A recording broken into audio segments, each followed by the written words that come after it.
मौसम चुनावी हो चला है। प्रदेश में सियासत का पारा भी परवान चढ़ रहा है। सत्ता के इस संग्राम में सियासी योद्धा मुद्दों के अस्त्र और शस्त्र के साथ में चुनावी रण में उतरने के लिए तैयार हैं। कोई कहता है कि उससे प्रदेश में विकास की गंगा बहा दी है, तो कोई आरोपों की छड़ी पे छड़ी लगाया जा रहा है। पिछले वादे भले ही अभी भी अधूरे हों, लेकिन नए वादों की पूरी फहरिस्त तैयार है, क्योंकि जनाब ये चुनावी साल है। इसी पर बात करने के लिए आज हमारे साथ हैं रामगढ़ से बीजेपी के पूर्व विधायक और फायर ब्रांड नेताओं में शुमार ज्ञानदेव आहूजा जी। आहूजा जी, बहुत बहुत स्वागत है हमारे शो में आपका, जिसका नाम है जनता की बात, मुद्दों की बात जनता और जनप्रतिनिधियों के साथ। सबसे पहले यहीं से शुरू करते हैं सर। पहले तो मैं आपको धन्यवाद देता हूं कि आप मेरे घर पधारे हैं और आपका स्वागत है। अब सर यहीं से सबसे पहले शुरू करते हैं। इस बार प्रदेश में सर क्या होने वाला है, लहर किसकी है? ऐसा है कि लहर ऊपर से नज़र नहीं आती और मैं अलवर ज़िले का सबसे वरिष्ठ जनप्रतिनिधि हूं और भी संगठनों में मुझे बहुत अनुभव है।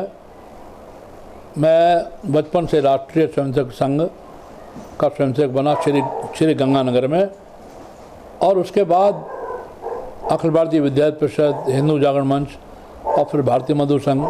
अब मैं राजनीति में हूँ, तो बहुत उर्दू शब्द अगर बोलें तो बहुआयामी, और हिंदी में कहें तो मैं काफ़ी सार्वजनिक जीवन का अनुभव रखता हूँ। लहर इस बार ऊपर से नज़र नहीं आ रही, लेकिन पब्लिक है, ये पब्लिक है, सब जानती है ये पब्लिक है।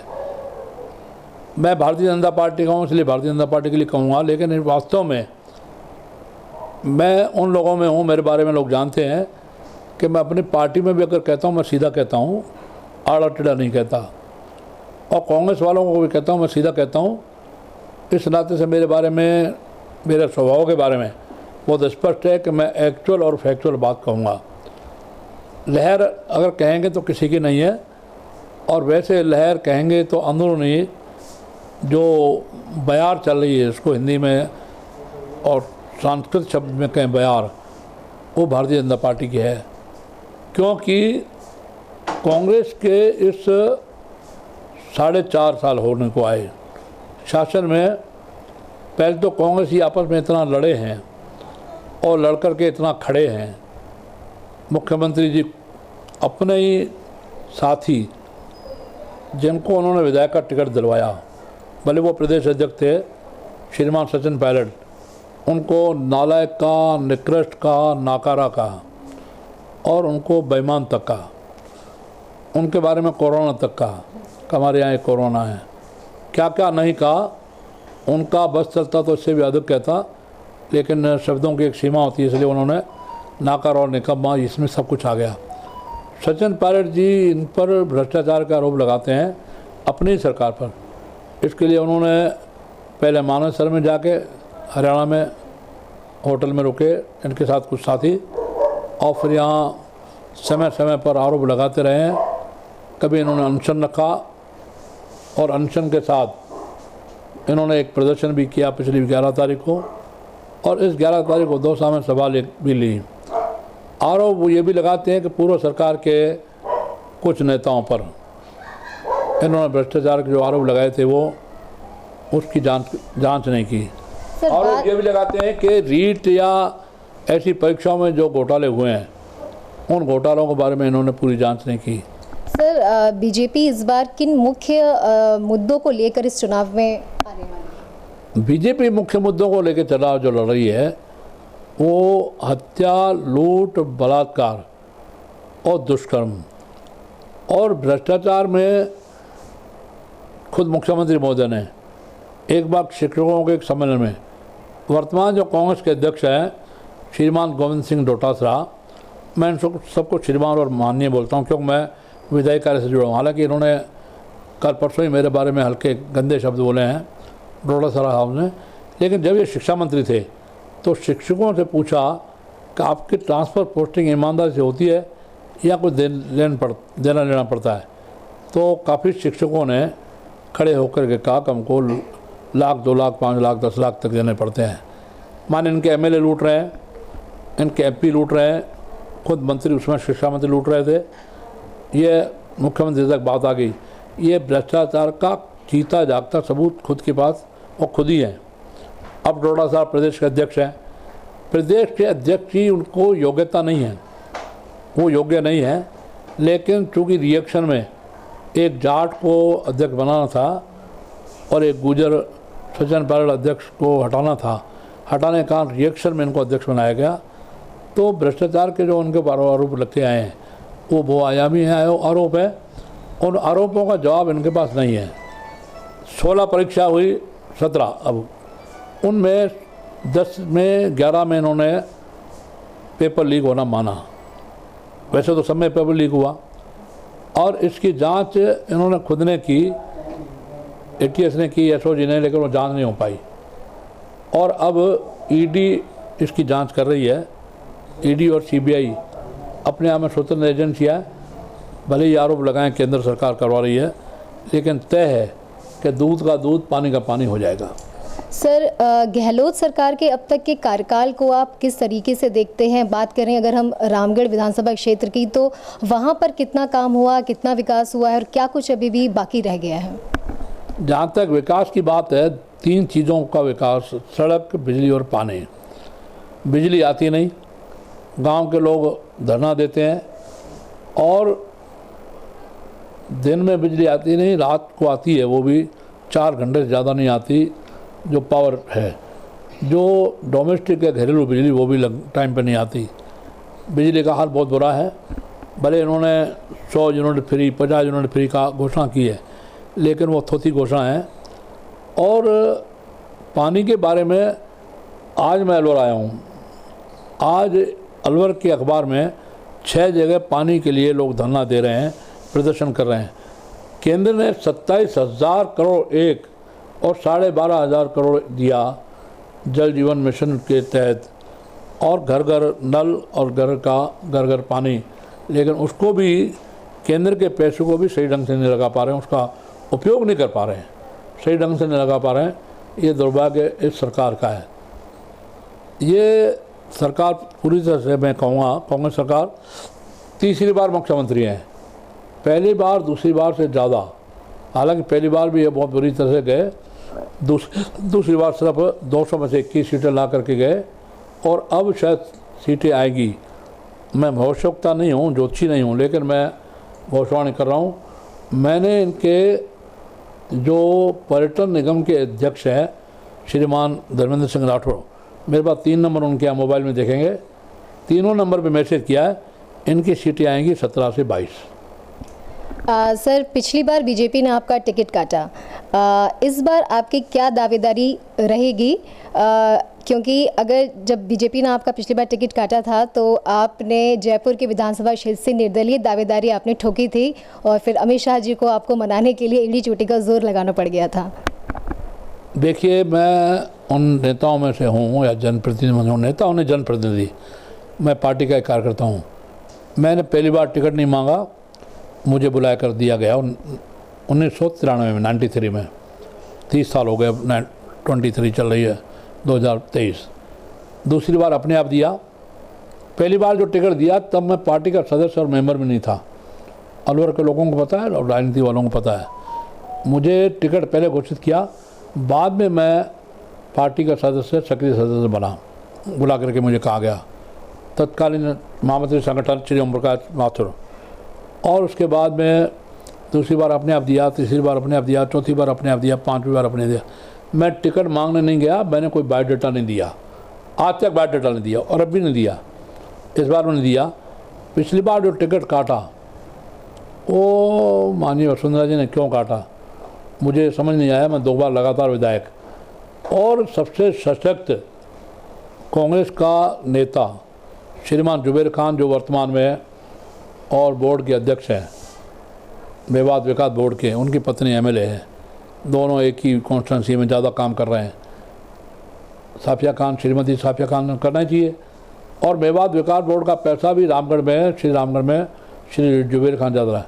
कांग्रेस के सबसे ताकतवर उम्मीदवार, और खास करके मुसलमानों में, बे समाज में सबसे ताकतवर उम्मीदवार को मैंने एक साथ 2 बार हराया। फिर भी मेरा टिकट क्यों काटा मुझे समझ नहीं आया।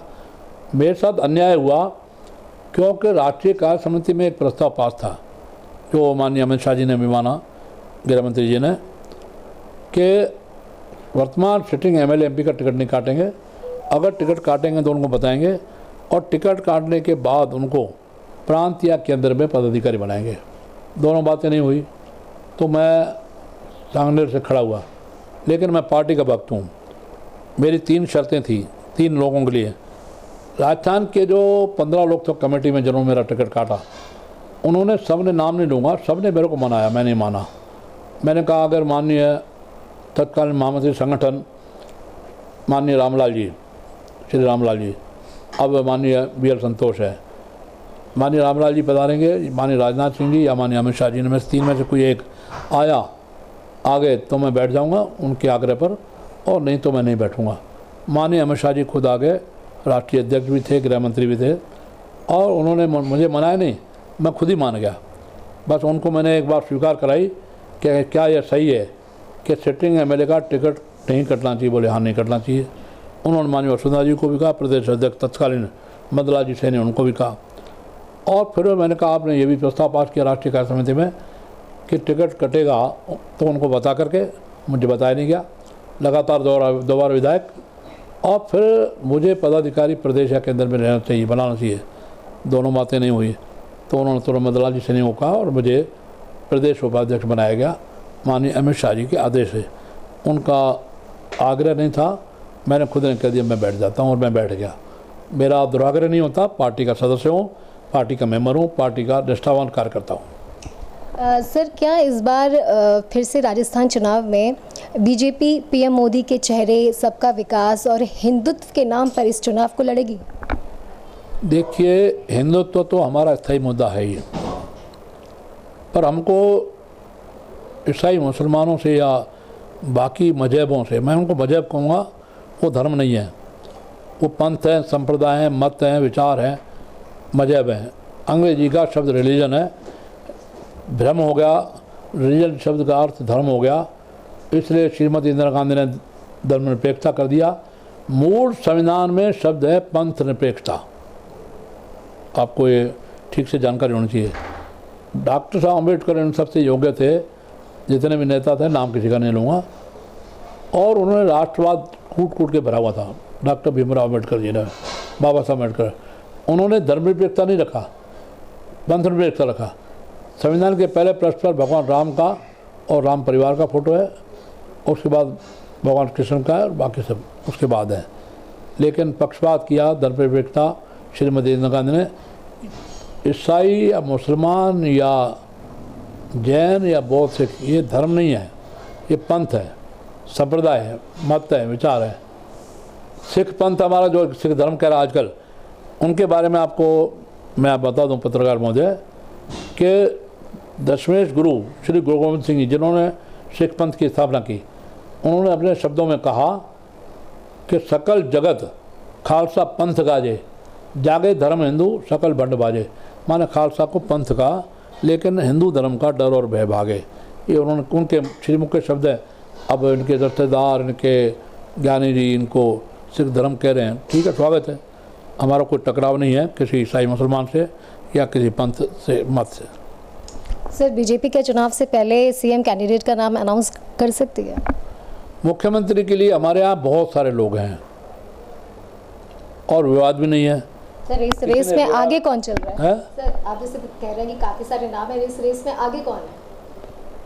ऐसा है कि आगे कौन है ये मैं बताऊंगा, मुझे पता है, पर मैं बताऊंगा तो मैं अनावश्यक पार्टी में कोई विवाद या कोई फसाद झगड़ा नहीं करना चाहता। लेकिन ये तो तय है, योग्य लोग बहुत हैं, नाम बहुत हैं। और कांग्रेस ने अन्याय किया जाट बरादरी से। इस रेफरेंस में मैं ये कहूँगा, जाट 80-90%, चाहे प्रारंभ में चौधरी कुंभाराम आर्य, श्रीमान मदराना साहब, श्रीमान रामनारायण चौधरी, श्रीमान मिर्जा परिवार, मिर्जा रामनाथ जी मिर्जा और नाथुराम जी मिर्जा, श्रीमान पृथ्वी सिंह, और हमारे बहुत सारे जाट नेता इनके साथ रहे, लगातार रहे। परंतु जब तक कांग्रेस का शासन रहा, लगभग कहीं 60 साल, कहीं 65 साल, कहीं 70 साल, केंद्र में भी लगातार रहे, कांग्रेस कल्चर को प्रधानमंत्री रहे, नेहरू जी और इंदिरा जी तो बहुत समय रहे, लेकिन जाट को मुख्यमंत्री नहीं बनाया। तो जाट को प्राथमिकता नहीं देनी चाहिए थी। उनमें भी हमारे एक डॉक्टर सतीश पूनिया है, अभी सीपी जोशी साहब, श्रीमान सीपी जोशी प्रदेश अध्यक्ष बने हैं, वो भी मुख्यमंत्री के योग्य हैं। मुख्यमंत्री योग्य हमारे श्रीमान गजेंद्र सिंह जी भी हैं, और मुख्यमंत्री के योग्य हमारे ओम जी बिरला, और इस तरह के कई नाम हैं। और रेल मंत्री श्रीमान अश्विनी वैष्णव भी पाली की और जोधपुर में उन्होंने पढ़ाई की है। कई सारे नाम हैं। इन सब नामों में मुख्यमंत्री चेहरे के बिना चुनाव लड़ा जाएगा, सामूहिक रूप से लड़ेंगे। माननीय वसुंधरा जी भी हैं, she is one of them, ये नाम रह गया। ये नाम मैं नहीं कहता तो ये होता कि ज्ञानदेव जी के वैचारिक मतभेद हैं श्रीमती वसुंधरा जी से, तो ये बात आप पत्रकार जरूर उठाते हैं। मेरे उनसे वैचारिक मतभेद हैं, सोच में विचार में बहुत सारा अंतर है, लेकिन वो भी मुख्यमंत्री के एक उम्मीदवार हैं, मैं ये मानता हूँ। इस नाते से कई उम्मीदवार हैं, तो माननीय श्रद्धेय श्री नरेंद्र मोदी के नाम पर और कमल के फूल पर चुनाव होगा। अब जो बाद में तय करेंगे विधायक दल, और माननीय मोदी जी मुख्यमंत्री बनेंगे। सर, आपकी इसी बात से सर एक सवाल जहन में आया कि पिछले साल जब सतीश पूनिया जी का प्रदेश अध्यक्ष के तौर पे कार्यकाल पूरा होने वाला था, तब आपकी पार्टी के राष्ट्रीय महासचिव अरुण सिंह जी ने ये ऐलान कर दिया था कि उनको एक्सटेंशन दिया जाएगा। फिर आखिर ऐसी क्या पार्टी में क्या हुआ, क्या ज़रूरत पड़ी कि आपको इस चुनावी साल में अपना प्रदेश अध्यक्ष को बदलना पड़ा? देखिए, बहुत स्पष्ट अरुण सिंह जी ने कहा, और बाद में भी कहा, 3 वर्ष पूरे होने के बाद भी, 4 महीने बाद में भी वो प्रांतीय अध्यक्ष रहे। अब जब और 7-8 प्रांतों का अध्यक्ष परिवर्तन हो रहे थे, तो राजस्थान में भी परिवर्तन करना चाहिए। और माननीय सीपी जोशी बहुत मृदुभाषी, बहुत सौम्य और सज्जन हैं, और ब्राह्मण कुल से, ये एक अलग बात है, लेकिन उनकी सज्जनता, उनकी सौम्यता। और एक एमपी हैं, लगातार एमपी चित्तौड़गढ़ से, इसलिए उनका नाम तय किया गया। कोई इसमें मतभेद नहीं था, पार्टी में कोई मतभेद भी नहीं था, पार्टी में अलग से कोई विचार भी नहीं था। सर, ऐसी खबरें आती रहती थी पहले कि सर सतीश पूनिया जी और पूर्व मुख्यमंत्री वसुंधरा राजे के बीच में जो है अच्छे रिश्ते नहीं हैं, इसी वजह से ये कमान सीपी जोशी को दी गई। पत्रकारों की उपज बहुत कुछ है। मैंने कहा ना, बाई चांस माननीय वसुंधरा जी का नाम रह जाता तो आप ये कहते मैडम कि उन्होंने वसुंधरा जी का नाम नहीं लिया। मुझे इसलिए लेना पड़ा स्वाभाविक रूप से। कोई मतभेद नहीं है, मतभेद का कोई कारण नहीं है, क्योंकि बीजेपी कैडर बेस्ड पार्टी है, कार्यकर्ता आधारित पार्टी है, नेता आधारित पार्टी नहीं है। नेताओं के मतभेद होंगे, लेकिन कार्यकर्ता इसको स्वीकार नहीं करेंगे, इसलिए नेताओं को लाइन पे आना पड़ता है, एक्चुअल और फैक्चुअल लाइन को पकड़ना पड़ता है। भारत माता की जय। सर, 2 दिन पहले सर आप जयपुर में थे। सर, पार्टी ऑफिस में आने वाले चुनावों को लेकर किस तरह का चिंतन और मंथन हुआ? क्या चीज़? सर, पार्टी ऑफिस में जयपुर में अभी आप 2 दिन पहले थे, तो वहाँ पर आने वाले चुनावों को लेकर, चुनावों के ऊपर क्या मंथन, क्या चिंतन हुआ? ऐसा है कि मंत्रणा तो लगातार चलती है, तब सफलता मिलती है। एक बार की मंत्रणा से नहीं मिलती। और सचिवालय घेराव का प्रदर्शन का था, उसमें और बहुत सारे भाषण कई नेताओं हुए। लाइन से बाकी सब लाइन पे बोलते हैं, मोदी जी की योजनाएं, कार्य योजनाएं, कार्य सफलताएं, प्रांत की भी। मेरी नई बात थी, नई बात ये थी कि श्रीमान राहुल गांधी, उनका अपनी जिह्वा पर कंट्रोल नहीं है। न तो उनके माता श्रीमती सोनिया गांधी जो कार्यकारी अध्यक्ष थी, ये खुद भी अध्यक्ष रह चुके हैं, और न वर्तमान अध्यक्ष श्रीमान खड़गे साहब का कंट्रोल या पार्टी नेता का। रहीम खान जी ने एक दोहा लिखा है, रहीमन जिव्या बावरी कर गई स्वर्ग पताल। स्वर्ग पताल को एक कर दिया, खुद तो कह अंदर गई जूते खाद कपाल। उनकी बातें मैंने बोली। वो कभी कहते हैं कि मंदिर में जाने वाले लोग बाहर आकर के लड़कियों को छेड़ते हैं। कभी वो कहते हैं कि महंगाई बहुत हो गई है और मैं इस महंगाई को कंट्रोल करने के लिए कहता हूँ 22 रुपये लीटर आटा हो गया। उनको पता नहीं कि आटा लीटर में नहीं बिकता, किलोग्राम बिकता है। मैं कुछ 2-3 बातें कहूँगा। एक बार उन्होंने उत्तर प्रदेश में अमेठी में जब थे तो इन्होंने कहा कि मैं ऐसी मशीन लाऊंगा, इधर से आलू डालेंगे, उधर से सोने की चिप्स निकलेगी। ऐसी मनन गणत बातें कहते हैं। अभी उन्होंने एक यात्रा निकाली, भारत जोड़ो यात्रा। भारत तो जुड़ा हुआ है, भारत को तोड़ा तो आपके परनाना स्वर्गीय पंडित जवाहरलाल नेहरू, अब वो स्वर्ग में गया नरक में, लेकिन अब स्वर्गीय बोलते हैं मरने के बाद हमारे यहाँ। उन्होंने ही तोड़ा 1947 में, और उसके बाद में और भी टुकड़े हुए तो श्रीमती इंदिरा गांधी के समय। इसलिए मेरा कहना था कि श्रीमान राहुल गांधी कहते हैं मैं जोड़ो यात्रा में, उन्होंने कहा भारत जोड़ो यात्रा में, हाथ मिलाओ यात्रा में मैं मोहब्बत की दुकान चलाता हूँ। बीजेपी वाले नफ़रत की दुकान चलाते हैं, नफ़रत फैलाते हैं। उन्होंने क्या कहा, मोहब्बत की दुकान चलाता हूँ। मैंने ये कहा भाषण में कि मोहब्बत की दुकान चलाई आपके परनाना पंडित जवाहरलाल नेहरू ने। 1947 में भारत पाकिस्तान किया तो 21 लाख हिंदुओं को कटवा दिया। ये मोहब्बत की दुकान चलाई। फिर मोहब्बत की दुकान चलाई आपके पिताश्री श्रीमान राजीव गांधी, जो प्रधानमंत्री थे तत्कालीन बने श्रीमती इंदिरा गांधी की हत्या के बाद। उन्होंने बड़ी मोहब्बत की दुकान चलाई। 3734 सिखों को मरवा दिया, जो गिनती में शायद ज़्यादा होंगे, और उसके बाद 12,000 सिख घायल हो गए और विकलांग हो गए। ये मोहब्बत की दुकान आपने चलाई। और फिर मोहब्बत की दुकान चलाई आपने कश्मीर में। वहाँ कश्मीरी पंडित, कश्मीरी हिंदू, वहाँ के लोगों ने कहा कि अपनी बहन बेटी को यहाँ छोड़ जाओ और सारे कश्मीरी ब्राह्मण हिंदू खाली करो। ये मोहब्बत की दुकान आपकी कांग्रेस चलाती है, ये अच्छी मोहब्बत की दुकान है।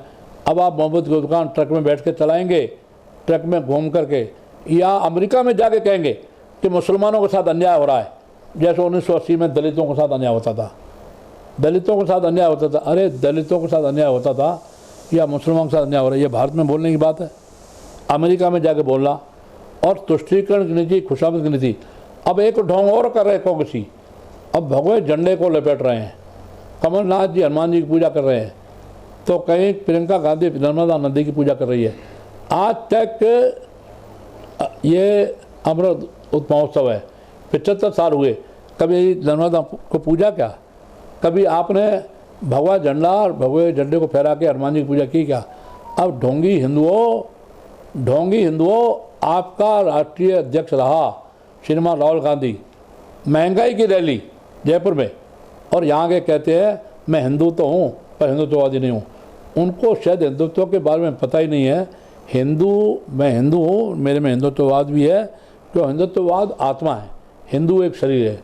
हिंदू की व्याख्या क्या है, शायद श्रीमान राहुल गांधी या बी.डी. कल्ला साहब को खुद ब्राह्मण है, और श्रीमान अशोक गहलोत साहब को भी इससे जानकारी ना होगी।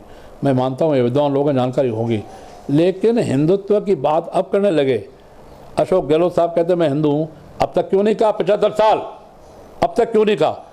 और चलो आप हिंदू लाइन पे आए, खुशी हम स्वागत करते हैं।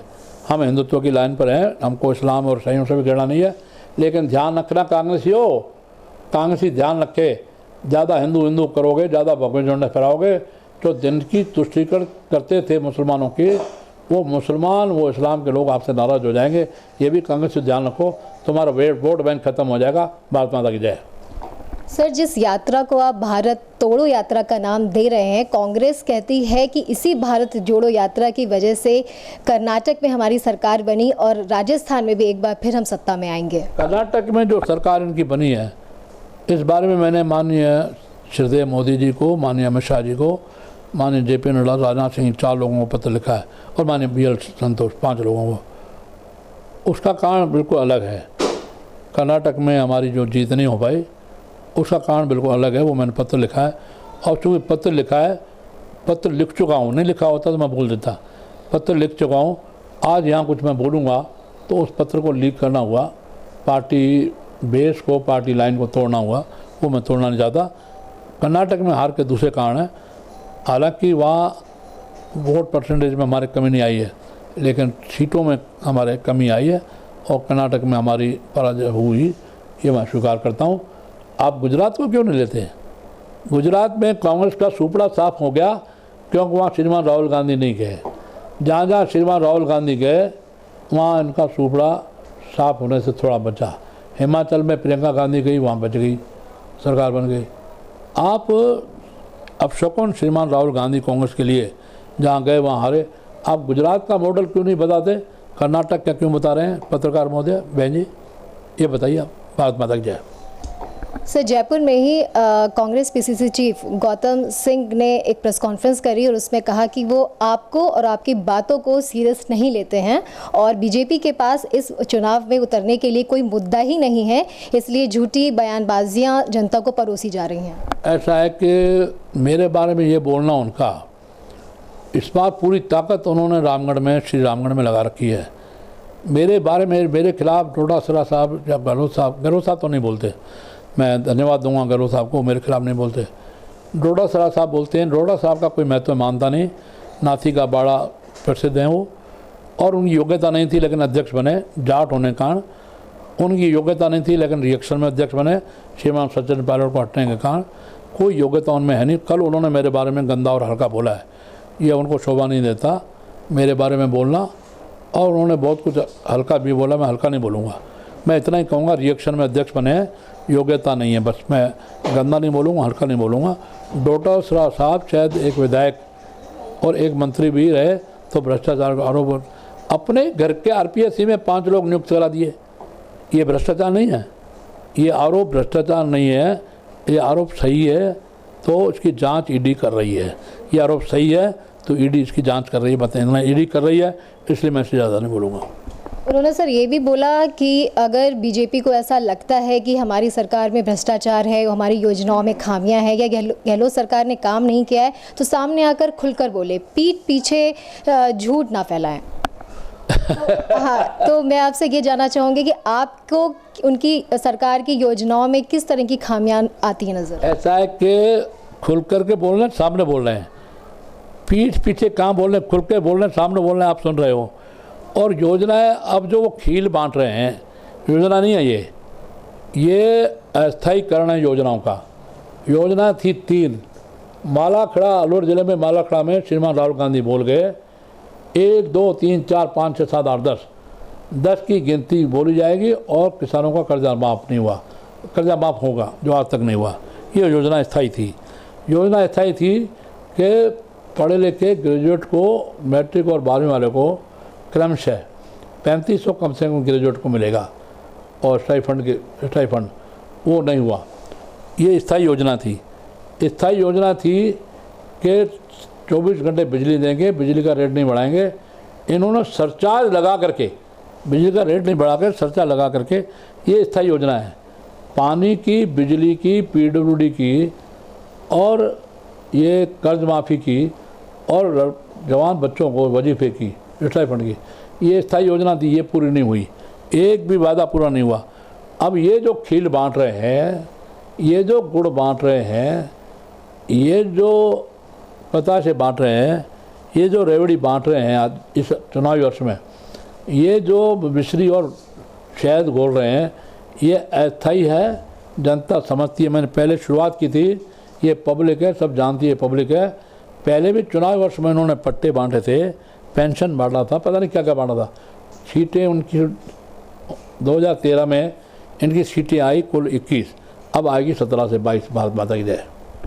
सर, राजस्थान में कांग्रेस की बात करें तो पार्टी एक लंबे टाइम से 2 खेमों में बटी हुई आती है नज़र, पायलट वर्सेस गहलोत। इन दोनों के बीच की बयानबाजी, गुटबाजी, खींचतान जग जाहिर है। आपको क्या लगता है ये चुनाव से पहले एक ड्रामे की रिहर्सल है या फिर कहानी कुछ और है जो लिखी जाती है दिल्ली में और परफॉर्म की जाती है राजस्थान में? देखिए, इनके जो प्रभारी है, क्या नाम, प्रभारी का नाम क्या है? सरदार जी। हाँ, नाम क्या है?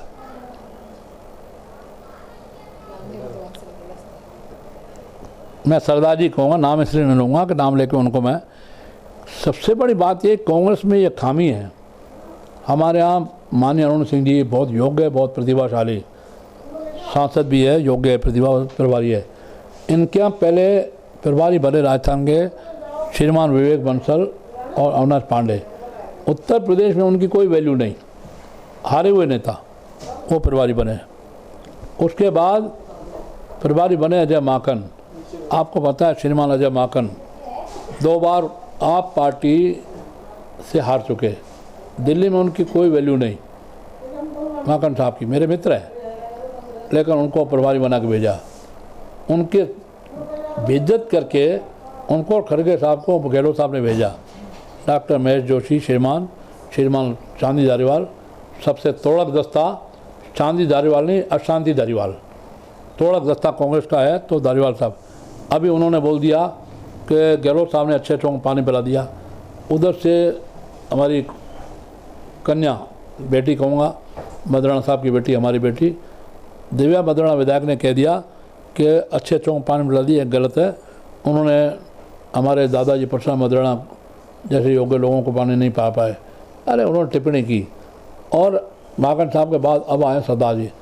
इन सरदार जी का नाम पंजाब में आपने प्रमुखता से नहीं सुना होगा, कभी नहीं सुना होगा। यहाँ बड़े बड़े भाषण दे रहे हैं, इनके साथ 3 सहयोगी और लगाए हैं। अब इन्होंने कहा कि बुजुर्ग लोगों को शमी किनारा कर लेना चाहिए, उदारता दिखानी चाहिए, जवानों को आगे। इनके यहाँ जवान न आए न आएंगे। खड़गे साहब 81 साल के हैं, श्रीमती इंदिरा गांधी 80 साल की हैं। इनके यहाँ जवानों को मौका मिलेगा नहीं। मेरे मित्र सचिन पायलट कितनी भी योग्यता रखें, कितने भी प्रभाव रखें, लेकिन उनको आगे नहीं आने देंगे, जवानों को आगे नहीं आने देंगे। श्रीमान गहलोत साहब जो बुजुर्ग हैं, और सारे बुजुर्ग नेता किस किस का नाम लें, किस किस को रोइए और क्यों रोइए, आराम बड़ी चीज़ है, मुंह ढक के सोइए। इसलिए बुजुर्ग नेता इनके हैं, जवानों को आगे नहीं आने देंगे। कल मैं और जयपुर से चल करके मोदी हाईवे माना जिसका उद्घाटन उन्होंने किया, और दौसा से आगे बढ़ के हाईवे पर आया, और शीतल में हमारे यहाँ बगड़ में बड़ौदा में हुआ शीतल, वहाँ उतरा। मुझे दौसा से जब चढ़ने लगे तो वहाँ एक गुजर मिल गए, अननोन थे। उन्होंने बैठे, मैंने कौन हो के गुजर, मैंने कहा गुजरों को क्या रहेगा। बोले आप गुजर एक वोट नहीं देगा कांग्रेस को। इन्होंने हमारे श्रीमान सचिन पायलट को, हमारे स्वर्गीय श्री राजेश पायलट को बेइज्जत किया है। अब गुजर एक वोट नहीं देगा। अब गुजर वोट नहीं देगा तो कम से कम 30 से 40 सीटों में प्रभावित होंगी। जाट इनसे वैसे नाराज़ है, ब्राह्मण वैसे नाराज़ है, वैश्य को इन्होंने ठगा है, और अब दलित भी, ST SC दलित भी इनसे नाराज़ हो चला विभिन्न कारणों से। क्योंकि जितनी इन्होंने घोषणा की थी, जितनी योजनाएं बताई थी, और स्थायी योजना सब फैल गई। अब टेम्परेरी रेवड़ी बांट रहे हैं, पेंशन बांट रहे हैं, इसका लाभ इनको मिलने वाला नहीं है, क्योंकि चुनावी वर्ष है। चुनावी वर्ष में अस्थायी योजनाएं या रेवड़ी बांटना, पताश या गुड़ या खील बांटना या मिश्री बांटना, शहद बांटना, ये सब फेल हो जाता है। बीजेपी बांटे या कांग्रेस बांटे, चुनावी वर्ष में बांटने का कोई अर्थ नहीं है। इन सब रेवड़ियों का कड़वाहट आएगी, और कांग्रेस की फिर तीसरी बार दोहरा रहा हूँ, 17 से 22 सीटें आएगी। सर, बार बार ये खबरें निकल के सामने आती रहती हैं कि सचिन पायलट अपनी एक अलग नई पार्टी बना सकते हैं, आज कर देंगे ऐलान, कल उनका किसी नई पार्टी का ऐलान हो जाएगा। अगर ऐसा होता है तो इससे बीजेपी को नुकसान होगा कि फ़ायदा? अब कोई नई पार्टी नहीं बनाएंगे। बना ले तो 11 तारीख को स्वर्गीय राजेश पायलट जो हमारे मित्र थे, श्रीमान स्वर्गीय राजेश पायलट हमारे बहुत अभिन्न मित्रों में थे, नई पार्टी बनाते तो तब बना लेते, और नहीं बनाई। अब उन्होंने अपना ध्यान अपने विधानसभा क्षेत्र टोंक में केंद्रित किया है। टोंक जाके उन्होंने विकास को देखा है। अब नई पार्टी नहीं बनाएंगे। नई पार्टी बनाते तो कांग्रेस को नुकसान होता, अब नहीं बनाए तो कांग्रेस को नुकसान, क्योंकि खरबूजा गिरता है छुरी पर तो खरबूजा कटेगा, छुरी खरबूजे पर गिरती है तो खरबूजा कटेगा। बीजेपी को इसका न फ़ायदा न नुकसान। बीजेपी को एक ही फ़ायदा है कि कांग्रेस के वोट जो है वो बढ़ जाएंगे। वो फ़ायदा बड़ा फ़ायदा है कि इन्होंने सचिन पायलट को, श्रीमान सचिन पायलट को, पूर्व उप मुख्यमंत्री को, पूर्व मंत्री को इन्होंने बेइज्जत करके दूर कर दिया। और केंद्र ने 3-3, 4-4 बार प्रयास किया दोनों का हाथ मिलाने का, हाथ नहीं मिल पाया, और हाथ मिला तो मन की दूरियां इनकी कम नहीं हो पाई। इसलिए कांग्रेस को नुकसान होगा, बीजेपी को फ़ायदा ही फ़ायदा है, फ़ायदा ही फ़ायदा है। सर, राजस्थान में अगर विद्यार्थियों की बात करें तो विद्यार्थियों को देश और प्रदेश के आने वाले भविष्य की एक मजबूत नींव कहा जाता है, लेकिन राजस्थान में ये पिछले इनके गहलोत सरकार के कार्यकाल में बहुत कमज़ोर होती हुई नज़र आई है। 4 साल में 14 पेपर लीक होने के मामले आए। जब सरकार से इस बारे में सवाल किया जाता है, उनसे जवाब मांगा जाता है, तो वो ये कहते हैं कि बीजेपी शासित राज्यों में भी पेपर लीक होते रहे हैं, अभी भी होते हैं, पेपर आउट होते हैं। इस पर आपका क्या कहना है? कोई चोर ये कहे कि उसने भी चोरी की, यहाँ भी चोरी हुई, वहाँ भी चोरी, इसलिए मैंने चोरी की, ये ऐसा अपराध है जो क्षमा नहीं है, माफ़ करने लायक नहीं है। बीजेपी के राज्यों में पेपर लीक होता है ये कह करके अपनी खाल को और बचा नहीं सकते, अपनी खाल को नमक और मिर्च डाल रहे हैं जो भी ऐसे भाषण देता है। मैं उसका नाम नहीं लूँगा। बात यह है, यहाँ पेपर लीक हुए 1 करोड़ से ज़्यादा विद्यार्थियों को और नुकसान हुआ, और उन विद्यार्थियों को जो नीडी थे, गरीब थे, किराया भाड़ा खर्च करके गए या किराया भाड़ा नहीं भी खर्च हुआ, अपने गरीब माँ बाप के बेटों ने कैसे उनको पढ़ाया, उनको पढ़ा लिखा के बड़ा किया, संजोया। ऐसे 1 करोड़ से ऊपर युवाओं को, विद्यार्थियों को नुकसान हुआ। हमारे यहाँ बहुत सारे विद्यार्थी नेता, हमारे कालीचरण सराफ, कांग्रेस राजकुमार शर्मा, हमारे हनुमान बेनीवाल, मैं 3 नाम लूँगा। कांग्रेस का एक राजकुमार शर्मा एमएलए है, मंत्री भी रहे, अभी श्रीमान हनुमान बेनीवाल, श्रीमान कालीचरण सराफ मंत्री रहे। ये विद्यार्थी नेता ही थे, ये यूनिवर्सिटी में, कॉलेजों में प्रेसिडेंट थे। ये विद्यार्थी आगे आएंगे, विद्यार्थी सफल होंगे परीक्षाओं में भी, विद्यार्थी सफल होंगे राजनीति में भी, तो बहुत बड़ा बेस युवाओं का, जवानों का बनेगा राजनीति में। लेकिन इन सब के मंसूबों को, इन सब के अरमानों को पानी फेर दिया। आंसू बहाने के अलावा इनके पास कुछ नहीं है। जय हिंद। सर, अब बात कर लेते हैं लव जिहाद की, क्योंकि सर ये मुद्दा पूरे देश में काफ़ी ज़्यादा चर्चा का विषय बना हुआ है। कई बेटियां अपनी जान गंवा चुकी हैं। आपने भी मेवात इलाके में इस प्रयास के विरुद्ध काफ़ी आंदोलन भी आपने चलाए हैं। मौजूदा हालात में आप लव जिहाद के इस चर्चा के मुद्दे को किस नज़रिए से देखते हैं? देश में सबसे बड़ी महापंचायत हो रही है उत्तराखंड में। पहाड़ी लोग भड़क गए लव जिहाद के नाम से और बड़ी महापंचायत कर रहे हैं। उसमें से बहुत सारे अच्छे परिणाम निकलेंगे। देखिए, पूरे वर्ल्ड में पैसा इनको जो तेल वाले देश हैं वो देते हैं ये शरारत करने के लिए। तुम हिंदू लड़की को या ईसाई लड़की को, हिंदुस्तान में हिंदू ज़्यादा हैं, उनको अगर तुम प्रेम करोगे तो 2 लाख मिलेंगे, निकाह करोगे तो आपको 10 लाख मिलेंगे, उनको प्रेग्नेंट करोगे तो 25 लाख मिलेंगे। ये इन जवानों को लव जिहाद के नाम से केरल से चला, यह अभियान केरल से चला। क्यों? केरल समुद्र के किनारे है, और समुद्र के किनारे अरब देशों का, किसी एक देश का नाम नहीं लूँगा, अरब देशों से और लाखों नहीं, करोड़ों नहीं, अरबों रुपया आया। केरल पर केरल स्टोरी फिल्म भी बनी है, और अब 92 अजमेर 92 भी बना है, सेक्स एक्सीडेंटल। एक चिश्ती, एक पुजारी, मुसलमानों का पुजारी, एक चिश्ती दरगाह में बैठा हुआ, मोहम्मदन चिश्ती में, वो ये कहते हैं लड़की चीज़ ही ऐसी है कि सबका मन खराब हो जाता है। इससे गंदी बात और क्या हो।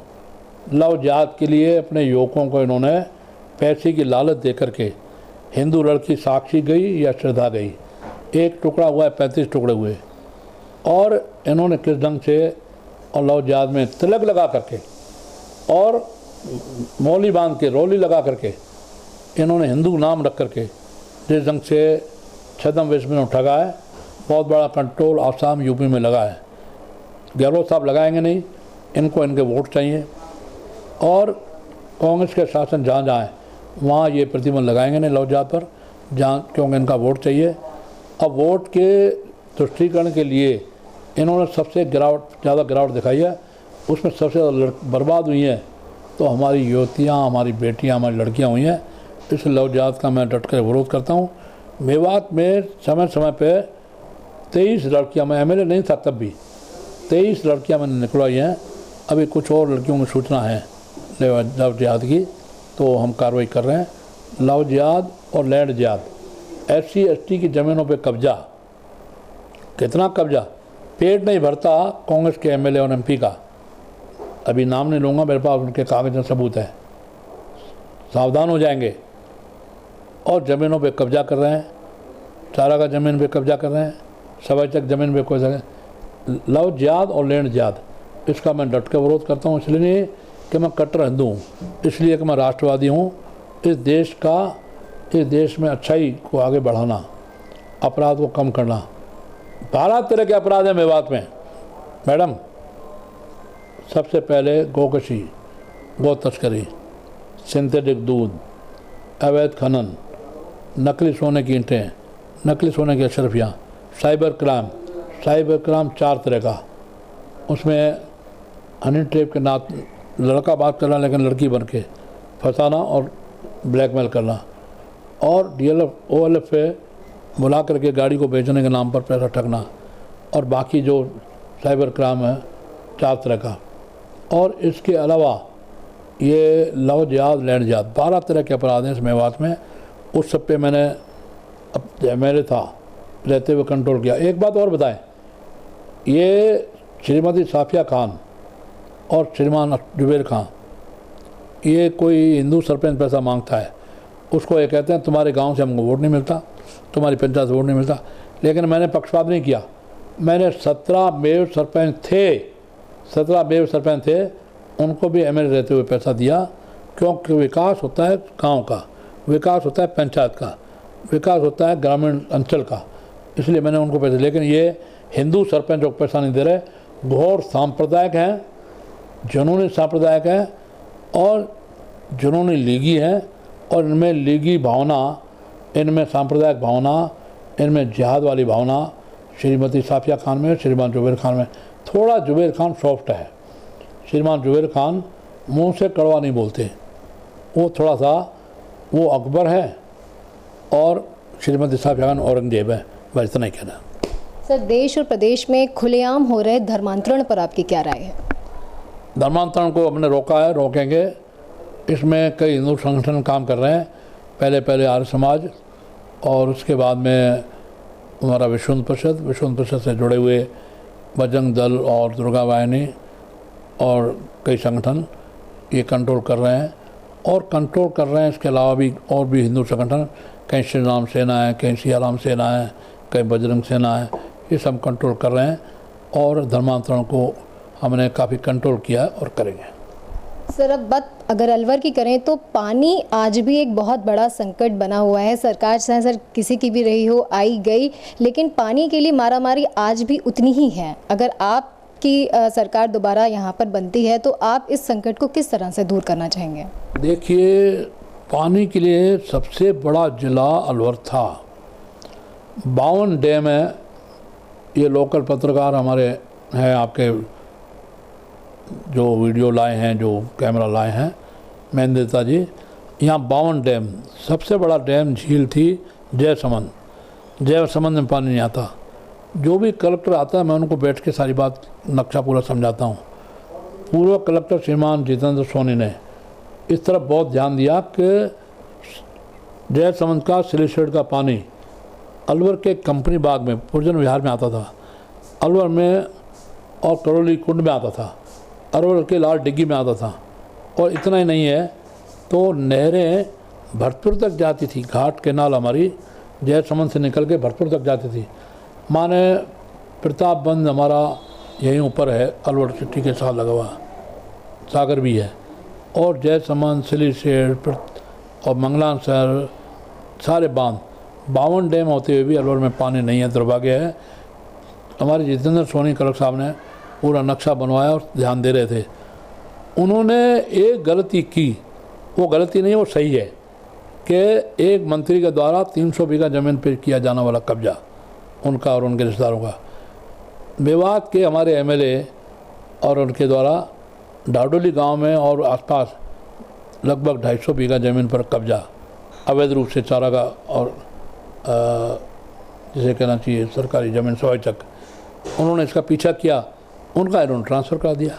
अब नए कलेक्टर आए पुखराज सेन, अभी वो आए हैं इसलिए मैं कुछ कहूँगा नहीं, उनसे मैं बात करूँगा कि पानी का यहाँ पर लाइनें आज मैंने अखबार में देखा, पत्रिका भास्कर में, दोनों में है, लाइन लगा करके पानी का लोग जिहाद कर रहे हैं, लड़ाई लड़ रहे हैं, एक्शन इनको घेर रहे हैं। शहर में पानी नहीं आ रहा, ऊपर के मोहल्ले छोड़िए, होली ऊपर और हमारा जो कचहरी कलेक्ट्रेट है पुराना, अब कलेक्टर नया चला गया मिनी सचिवालय में, ऊपर के मोहल्लों को छोड़िए, नीचे के मोहल्लों में पानी नहीं है। माने पानी का, और जो बोर किया, बोर लगभग ख़राब हो गए हैं क्योंकि पानी इतना बरसता नहीं और ज़मीन में चला जाए। बांध थे, भरे रहते थे पानी से और पानी ज़मीन में ज़्यादा था। पानी क्यों नहीं आ रहा जयसमंद में, उसका कारण आप समय लास्ट बता के मैं पूरी करूँगा। जो पानी चारों तरफ से आता था, कैचमेंट एरिया अंग्रेजी में कहेंगे, कैचमेंट एरिया, जैसे रामगढ़ बांध में पानी नहीं है, ऐसे जयसमंद में पानी नहीं है। कैचमेंट एरिया पूरे पे कब्जा है। हमारे शहर विधायक रहे श्रीमान बनवालाल सिंघल, और अभी विधायक हमारे श्रीमान संजय शर्मा, उन्होंने बहुत सारे आंदोलन चाहे। संजय शर्मा पहले भी पानी के लिए धरने पर बैठे, अब भी धरने पर बैठे हैं, बहुत सारे आंदोलन चलाए, लेकिन प्रशासन सरकार इस तरफ ध्यान देती नहीं है। और नहीं देने का कारण ये है, ये कारण के ये होगा फल कि 11 में से 11 सीटें बीजेपी की आएंगी। आज आप सुन लीजिए। सर, एक और चीज़ है जिसकी तरफ ध्यान नहीं जाता है, अलवर के पर्यटन स्थल बहुत ज़्यादा हैं और लेकिन उनका रख रखाव किसी का ध्यान नहीं जाता उनके विकास के लिए। अगर आपकी सरकार आती है तो ये अलवर में पर्यटन स्थल का विकास किस तरीके से किया जाएगा? पूरा विकास करेंगे और विकास की तरफ ध्यान देंगे। इन्हीं शब्दों के साथ विराम। जय श्री राम। तो ये थे हमारे साथ रामगढ़ से बीजेपी के पूर्व विधायक ज्ञानदेव आहूजा जी, जिनका ये कहना है कि सियासी शतरंज की बिसात पर इस बार बीजेपी कांग्रेस को करेगी चारों खाने चित। कैमरा पर्सन सचिन के साथ मैं सांची गुप्ता, ATL न्यूज़।